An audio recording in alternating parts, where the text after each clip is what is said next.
Então vamos lá. Bom, algumas pessoas, igual o Gabriel falou, né? Eu conheci pelo Facebook, umas já foram aluna aqui do Gramática e Leitura. Eu fico tão feliz de ver vocês aqui, né? Outros eu conversei pelo WhatsApp, outros nem tanto. Então, falar um pouquinho para quem não me conhece, quem que eu sou, né? Bom, então, meu nome é Juliana Guimarães, tá? Eu comecei a contar um pouquinho, ficar falando assim, fiz isso, fiz aquilo. Eu gosto mais de contar um pouquinho de como que eu cheguei no, né, como é que se transformou o inglês para a prova. Então eu fazia inglês, né, para vestibular e no final das contas fui fazer prova de administração, não foi letras não, né? Eu fiz comunicação social, não passei e fui fazer prova de administração na UFMG, né? Quem é o Gabriel que sou mineira também aí, ó. E eu fui fazer para o UFMG, acabei fazendo administração, formei na administração e chegou um tempo da minha vida que eu não estava muito feliz e resolvi fazer um mestrado, né? Saí fora da empresa, trabalhava em empresa, mas nessa época eu fazia disciplina. Isso é legal, gente, fazer disciplina isolada. Vocês estão procurando aí fazer um mestrado, doutorado, fazer disciplina isolada. Alguns locais, eu acho que lá no Rio Grande do Sul, Cássia, chama de disciplina, como é que é? Disciplina, aluno especial, alguma coisa, eu acho que no FEA também, Renato, aluno especial e tal. Então é muito bom a gente fazer porque a gente fica em contato com as pessoas. Nesse momento alguém me indicou, falou, Juliana, tem um cursinho que tá precisando de um professor de inglês. É um pessoal lá da administração, né? Aí eu fui, era Ampad, isso era 2005, né? E aí eu fiz, né, aluno especial, né, Renato? E aí eu fui lá dar aula para eles e foi super bacana, porque eu me identificava, né? Eu era administradora e também dava aulas de inglês. E aí eu fiz meu mestrado, e aluno especial também, né, Cássia? Eu fiz o meu mestrado em linguística, e aí o que aconteceu? Quando eu fiz o mestrado, eu acabei fazendo sob empate, porque eu já dava aula. Eu acho que, não sei se é a dúvida de vocês, né? Era a minha também como professora. O que eu vou estudar?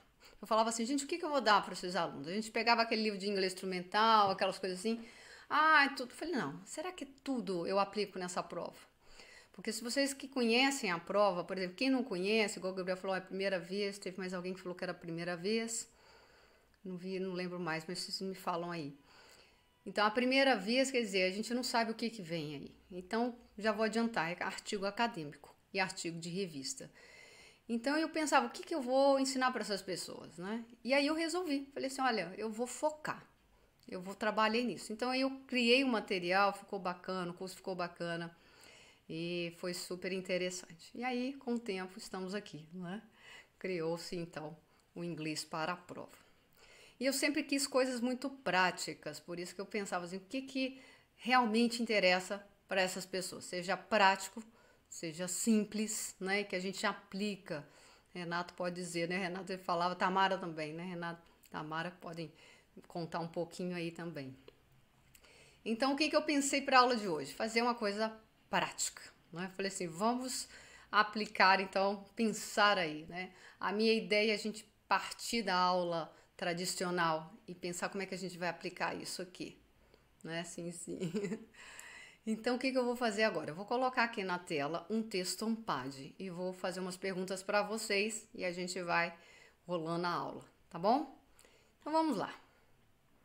Esse texto é um texto Pad, tá? E esse texto eu peguei, eu cortei ele para a gente poder fazer a aula, tá ok? Legal. Esse texto eu cortei ele porque ele, na verdade, olha, aqui vocês estão vendo 2 parágrafos, né? Mas imagine que eles são 5 parágrafos, ok? Então, ele era um texto bem longo, um texto acadêmico. Então, antes da gente começar, né, eu vou mostrar as estratégias que a gente pode aplicar aqui. Eu vou fazer uma seguinte pergunta para vocês. Vocês têm aí o texto, vocês têm, né, título, o texto e as questões. As questões estão aqui embaixo, né? Pergunta. Aí vocês colocam aqui no chat para mim. Como que vocês fazem uma prova? Então, quando eu falo assim, como vocês fazem uma prova, é como? Eu faço o que primeiro? Eu leio o texto, imagine, tem uma prova com um texto e questões. Me conta resumidamente o que você faz, o que está no seu pensamento aí fazer. Ah, Juliana, eu abro a prova e faço o quê? O que que vocês fazem aí? Você usa alguma estratégia? O que que você faz? Descarto as menos prováveis. Quando você fala descarto, Gabriel, você lê o texto primeiro e vai nas questões. O que que você chama de descarto? Você vai lendo na ordem? O que que você faz? Começa a chorar.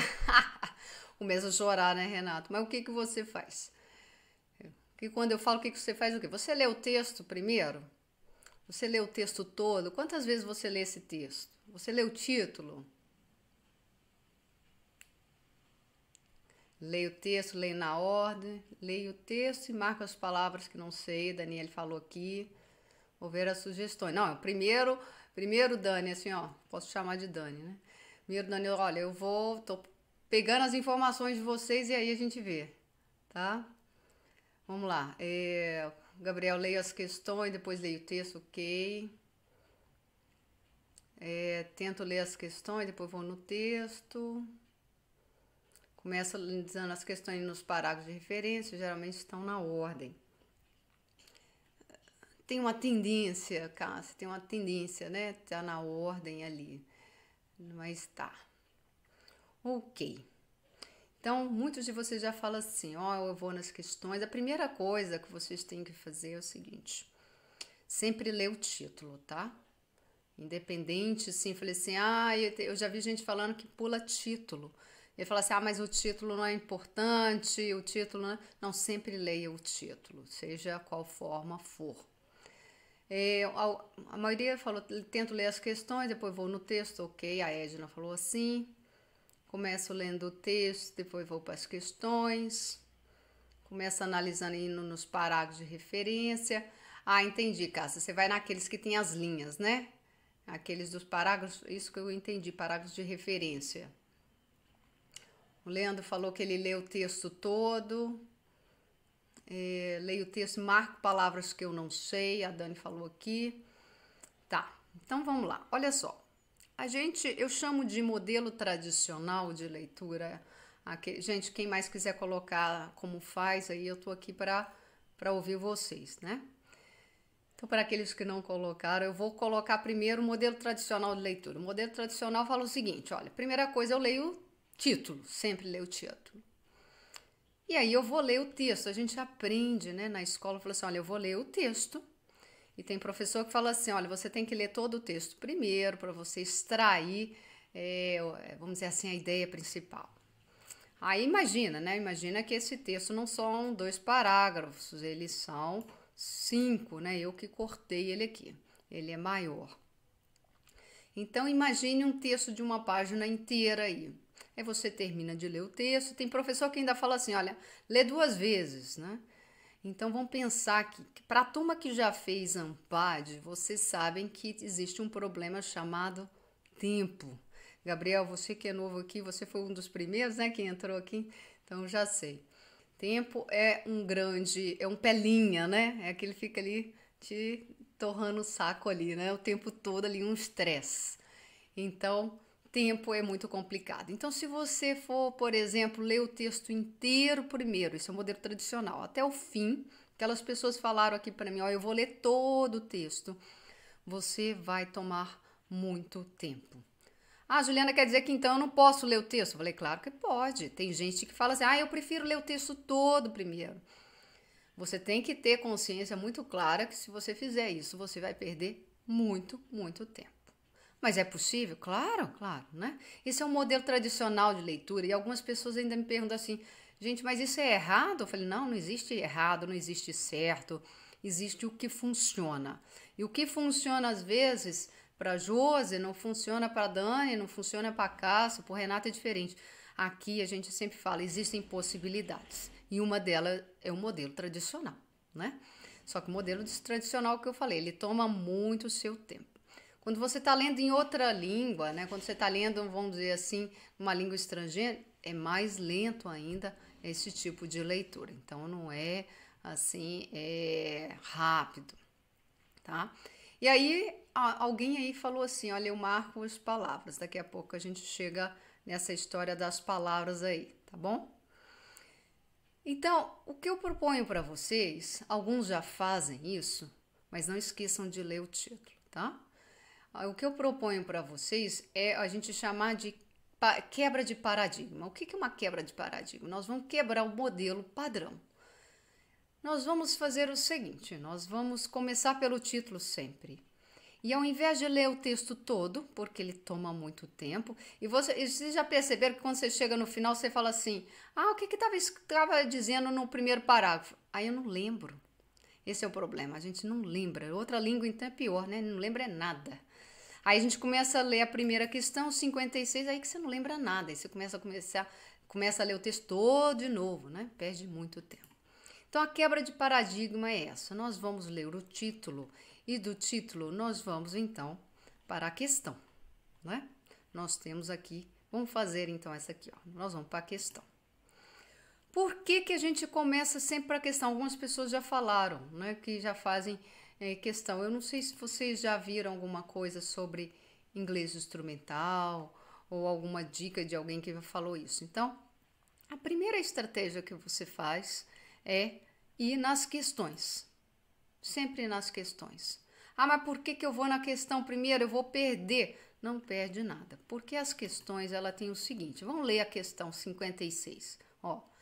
According to the author, because some events are rare, they... Lembrando que esse they aqui, né, tem aquela aula. Quem é esse they?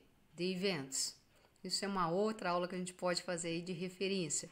Mas hoje, nosso foco são nas estratégias. Então, nós vamos falar, because some events are rare. De acordo com o autor, porque alguns eventos são raros, eles... Então, segunda estratégia. Segunda estratégia é você marcar na questão o que a gente chama de palavras-chave. Vou marcá-la aqui, ó. Vai marcar para vocês aí, ó. Deve ficar de amarelinho, ó. Uma palavra-chave, gente, ela vai te levar à localização no texto. Ela não é a resposta, mas ela é uma localização no texto, tá? Eu poderia marcar o because. Você pode marcar o because, mas o because é o seguinte, ele não é uma referência. Ele é, na verdade, o que a gente chama assim, é o comando da questão, né? Tipo assim, o que que a questão está pedindo? É um porquê. Mas nesse momento aqui, nós estamos olhando a palavra-chave. Essa técnica é combinada para a prova de português. Olha, Desirê, o que que acontece? A prova de português atual, eu estava vendo a prova de massa, ela deu uma mudadinha, né? Você pode aplicar. Ela era um pouquinho mais diferente. Aplique para ver o que que acontece. Só fazendo um gancho em cima da sua pergunta, eu já dei uma aula, né? Eu já dei um curso, né? Para a pessoa fazer uma prova, era uma prova discursiva, e ela aplicou na prova de espanhol e foi muito bem na prova de espanhol. Ia fazer doutorado. Doutorado você faz inglês, espanhol e português, ou inglês e mais uma, né? E deu certo. E ela falou assim, Juliana, eu fiz o curso e aprendi, deu certo no espanhol. Então, o que que eu sugiro para você? Testa. Porque essa técnica, ela funciona para qualquer prova. Mas dependendo do tipo da pergunta, você tem que adaptá-la à situação. Por isso que eu falo, o inglês instrumental, ele é geral. Quando você pega um livro de inglês instrumental, ele é muito amplo. Então, como é que eu aplico isso aqui? Na prova de inglês, isso eu falo com você, com certeza funciona. Na prova de português, provavelmente tem que testar para ver se realmente dá para fazer, tá? Mas se tiver palavra-chave, sem dúvida. Então, a palavra-chave, ela vai te levar numa direção, tá? Agora, gente, eu quero dar uma outra estratégia aqui para a turma que é muito distraído. Renato, você que às vezes voa, né? Eu tô lembrando de ti agora, né? Tamara também, eu lembro assim, se distrair, galera. O que você tem que fazer, olha, as pessoas, elas esquecem que você vai usar um lápis, né? Deixa eu ver se ela tá aparecendo aqui um lápis, uma caneta. Então, o que que acontece? Uma vez eu tive uma aluna muito distraída aqui no curso. E o grande problema é o seguinte, a pessoa, na hora que ela lê a questão, ela fala, eu não estou entendendo essa questão, mas não entende o quê? Pode ser vocabulário? Sim, pode ser algum vocabulário. Mas o grande problema aqui é que a pessoa distraía. Então eu falo o seguinte, para quem é muito distraído, use um lápis, foca na ponta do lápis. Ah, Juliana, eu tô acostumada, eu faço umas bolinhas. Não, fazer bolinha não quer dizer que você está olhando para a ponta do lápis. Então, se você é muito distraído, foca. Olha, o que acontece? Os olhos focam na ponta, mandam o comando para o seu cérebro, enquanto você risca, né? Você sublinha, faz a bolinha ali, circula, você tá jogando para ele ali. Fala, olha, eu tenho que procurar isso aqui, tá? Isso é uma estratégia para você não dispersar, entendeu? Então, a primeira estratégia, ganho de tempo, leia a questão. A segunda estratégia, tem que focar na concentração. E quando você foca na palavra-chave, você também ganha tempo. Então, foco, concentração e economia de tempo. Agora sim eu vou para o texto. Então, voltamos lá. A turma que falou que faz isso já está fazendo legal. Qualquer coisa vocês me falam se faz alguma coisa diferente. Olha o que acontece. Aí eu vou ler aqui, ó. Uncertainties and excuse. O que acontece? Alguém falou assim, eu vou marcando as palavras que eu não conheço. Vamos supor que você não conhecesse uncertainties. E você está lendo no modelo tradicional, que é o texto corrido. O que vai acontecer essa marcação? Ó, vamos continuar. Daqui a pouco a gente vai ver outras palavras. Excuses, aí vem. Some industry dealing with. Eu não sei o que se dealing. Aí você vai lá e marca, né? With dangerous products and process, such as the oil industry, seem to wait for an accident to take risk management measures. Não sei o que é isso aqui também. Aí você vai lá e marca de novo. And their regulators appear to have the same attitude. Olha só, eu mal comecei, já marquei 3 palavras, né? Muitas pessoas travam só de ver essas palavras que não fazem a menor ideia do que seja. Isso é um grande problema. Então, olha só, vamos continuar o texto para a gente ver aqui. They tend to ignore, tô aqui assim, ó. Near misses, as if an inch was as good as a mile, when they should and could have done better. The excuse is often that these events are so rare. Opa! Eu acho que eu vi um gatinho, né? Eu marquei aqui, ó, eu tava lá. Olha o que acontece quando você marca lá a palavra-chave e vem aqui. O que acontece? Você vai parar aonde importa. Mas eu não sei o que é dealing. Eu não sei o que é uncertain. Eu não sei o que é merger.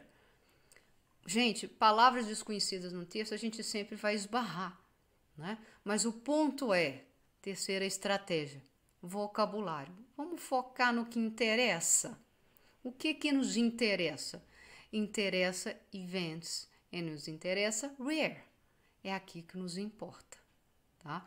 Porque se você ficar aqui perdida em outras, vamos dizer assim, outras palavras que não resolvem a sua questão. Mas Juliana, mas elas podem resolver. Se tiver alguma, né, aqui nas opções, alguma coisa a ver com dealing, com merger, é outra história, né? Aí a gente tem que analisá-la. Mas nesse primeiro momento, ponto. Então, gente, às vezes a gente fica muito, vamos dizer assim, focada em palavras que não vai fazer diferença no final das contas, né? A gente tem que focar. Que vocabulário eu preciso me ater neste momento? Então, quando você achou esse pedacinho aqui, isso está dizendo o quê? Como alguém falou aqui, acho que é a Cássia, normalmente segue uma ordem. Nesse caso foi, né? A 56, ela está realmente aqui. Provavelmente, aí você tem que, vamos dizer assim, a palavra-chave está ali no primeiro parágrafo. Aí a gente vai pelas opções para ver se as opções realmente se encontram aqui no primeiro parágrafo. Nem sempre. Às vezes ela pode estar uma opção, às vezes não fica... Cássia, uma dica que eu dou para você é o seguinte, não fica muito presa. Existe uma tendência, mas não quer dizer que esteja tudo lá. Pode ter, por exemplo, sei lá, uma opção aqui na letra C que esteja lá no segundo... E a pessoa, alguém me disse, porque as questões ficam lá no primeiro. Eu não gosto muito dessa coisa engessada, não, sabe? Eu gosto que a gente tenha uma cabeça um pouquinho mais aberta, para não ficar, né, batendo cabeça e o negócio não funcionar, tá? Então, funciona aqui, ó, ele tá, achei a posição dele, então é aqui que eu vou me concentrar. Gente, vamos recapitular aqui. Primeira estratégia, né? Título, título, questão. Para quem já faz, continue, tá? Continue fazendo assim, porque isso ganha tempo. Para quem não faz, comece a fazer. Nós vamos fazer, eu falo assim, gente, agora vocês têm que testar.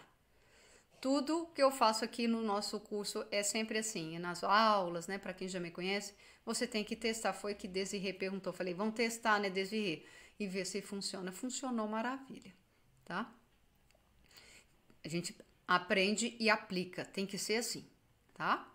Então a primeira é essa: título, título, questão. Pronto. Li a questão, eu vou marcar a palavra-chave. Palavra-chave ajuda a economizar tempo também, porque você vai direto, fica aí, não fica perdendo tempo com dealing, com measure, com uncertainties, não. Foca no que interessa, tá? Para a turma que é muito distraída, lembra do lápis. Foca na ponta dele para você ir concentrando, para não distrair. Tá? Você tem que concentrar, ok? Terceiro ponto, vocabulário que nos interessa, vocabulário focado. Esse é o que nos interessa para essa questão. Se os outros eu não sei, deixo por um segundo momento. Uma das coisas que as pessoas sempre me falam é o problema da questão de vocabulário, né? Uma das que as pessoas reclamam, Juliana, meu problema é vocabulário, aquela coisa toda. Vocabulário, gente, eu vou já dar uma dica que vocês podem anotar, né? Né, Renato? Eu falei assim, adoro um homework para dar para vocês aí. Como que vocês podem aumentar vocabulário? Eu já disse em outros momentos, em outros, não sei, posts que eu já fiz aí, vocabulário se aumenta lendo bastante. A prova de março de 2019, essa última prova aí, ó, o primeiro texto, para quem fez essa prova aí, o primeiro texto, ele foi tirado da BBC. Então, anota aí, www. Vou colocar aqui no chat para vocês, ó. www.bbc.com.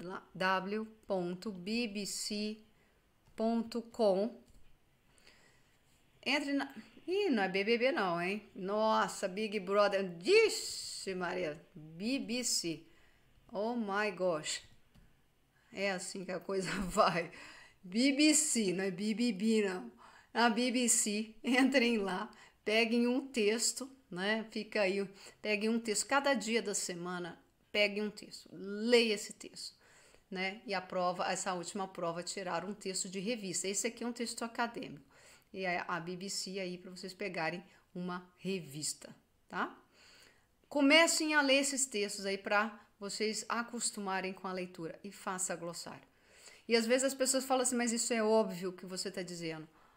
O óbvio, mas a gente não faz, porque quando eu pergunto assim, vocês leram os textos? Quantos textos o pessoal está fazendo o curso, né? Quantos textos vocês estão lendo pela semana? E a pessoa me fala assim, um. Eu falei, é pouco, né? Pode aumentar. Então, para você conhecer, por exemplo, measure, vamos pegar esse texto de novo aqui, ó. Measure, que é uma palavra que apareceu aqui, measure é uma palavra comum em texto de Ampad, tá? Não sei a área de vocês, alguém falou em finanças, esse é um texto ligado à análise de risco. O texto completo, ele é voltado para essa área da estatística. Se você não é da área da estatística, você vai ter dificuldade com o texto. Então, você tem que começar a ler mais. Agora, por exemplo, uma palavra como measure, ele acaba se repetindo, ok? Tá? E uma última... Duolingo é um basicão, sabe, Gabriel? Ele ajuda no inglês bem basicão, ele ajuda, vamos dizer assim, measure não é uma palavra que você acha em Duolingo. Duolingo é bem básico, básico. Mas sim, ele vai te ajudar no vocabulário de base, sim, ele vai te ajudar ali, tá? Aqui vai te exigir um pouquinho mais. Vamos dizer assim, um bem mais, né? Que o Duolingo. Mas aí alguém me pergunta assim, eu devo parar de usar o Duolingo? Não, continua. Se você faz, você gosta, tem gente que se diverte, funciona. A minha pergunta é sempre essa, funciona para você? Se funciona, tá ótimo. Tá valendo, ok? É isso que nos interessa, tá? Bom, gente, aqui eu coloquei, e depois que eu fiz a questão 56, o que eu vou fazer? Vou fazer a 57. É a mesma coisa. Vou fazer a 58, é a mesma coisa. Nome de pessoas, palavra-chave, né? Que vocês vão aplicando aí, tá? Então, homework para vocês é, primeiro, BBC, para começar a ler textos. Para quem já tem algumas provas, vocês podem aí fazer. Já vou entregar um dos bônus aí no final da aula. Eu vou deixar disponível esse texto completo para vocês fazerem. Aí eu quero ver vocês praticarem. Vocês têm que fazer, pôr a mão na massa, né? Eu sei que muita gente fala assim, eu olho no YouTube alguém fazendo. Você tem que entender o mecanismo, entender a lógica e você mesmo aplicar. Eu sempre falo, não sou eu que vou resolver a sua prova, é você, né? Então, hands on, coloque a mão na massa e faça. Claro que a gente resolve questão, mas o ponto é, desenvolva o raciocínio e você aplica para qualquer coisa, inclusive a prova português, espanhol aí. Ok?